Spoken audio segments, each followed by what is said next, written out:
What's up, friends? I just got back from the Hacienda Patrón in Mexico. It is the gorgeous property where they produce Patrón tequila and host guests from all over the world.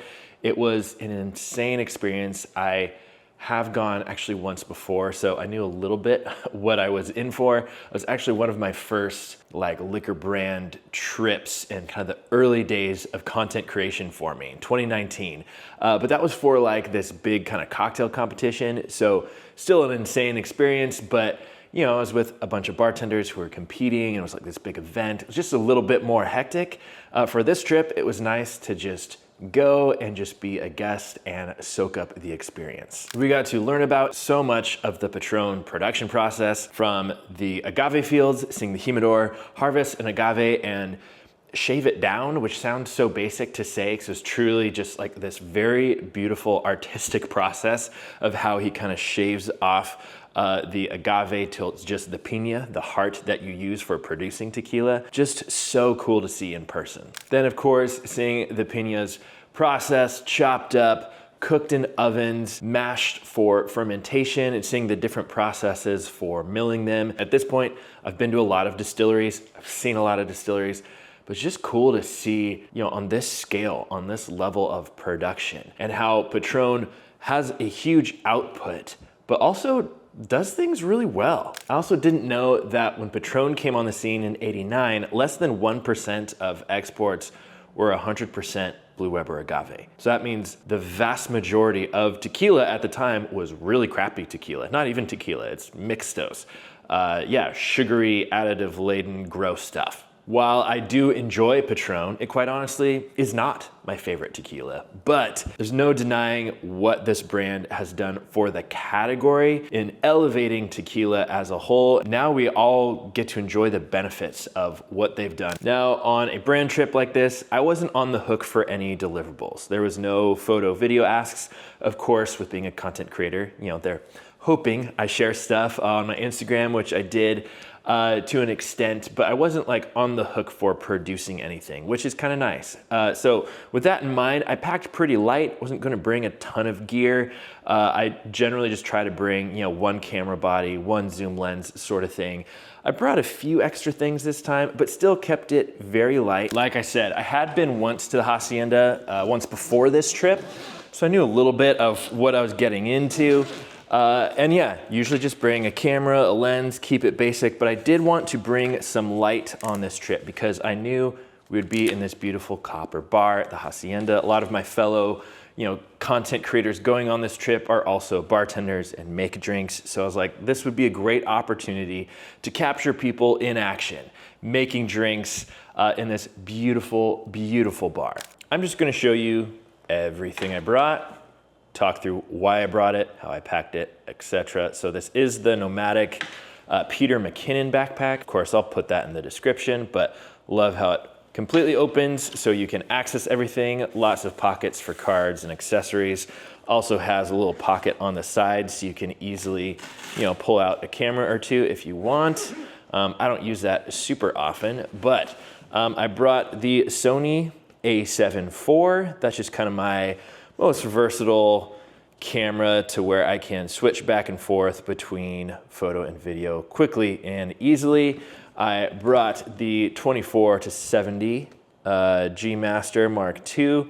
Also, it's, I guess, not a great travel lens because it's, a little bigger, but it, covers wide angle all the way into 70 millimeters. So great lens to have for a variety of work. I usually choose between bringing a prime lens and a zoom lens, but this little Sony 50 millimeter lens is pretty small, really great for both photo and video, so that can easily be tucked into the bag as well. Also brought my Leica Q2, which, hey, if we're being honest here, I brought this because I feel like I should use it more for how much money I spent on it.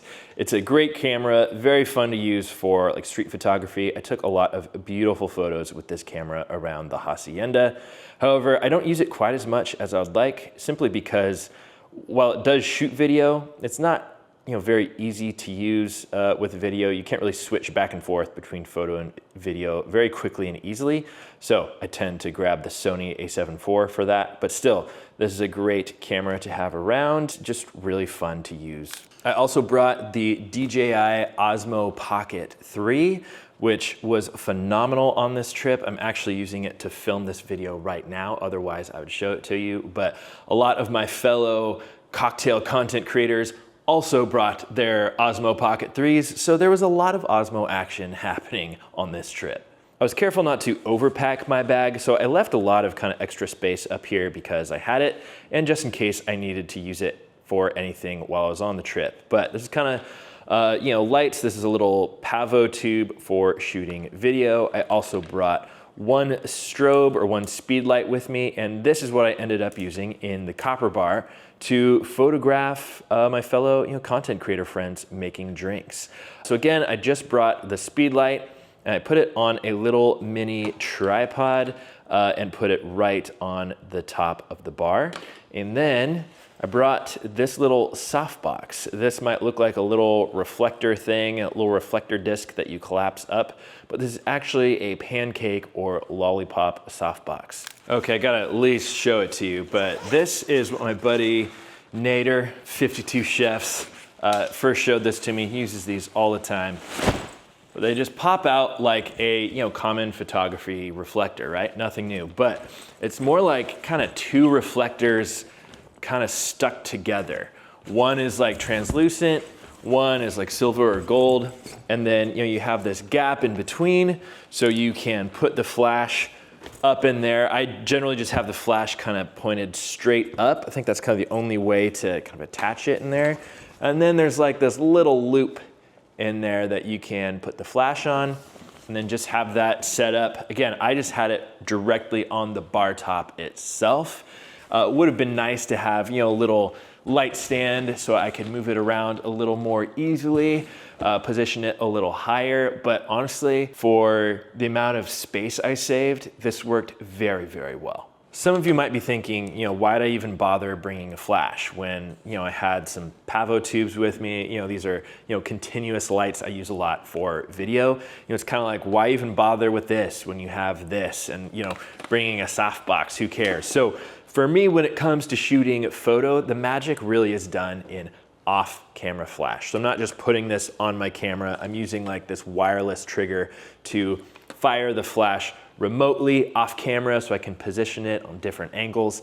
But the benefits of flash are incredible, again, when it comes to photo, because a flash, it's not a continuous light, it's a quick burst of light, but it's a lot of light. It's a lot more output than a video light. So because of that, I have way more control and versatility over how my image looks.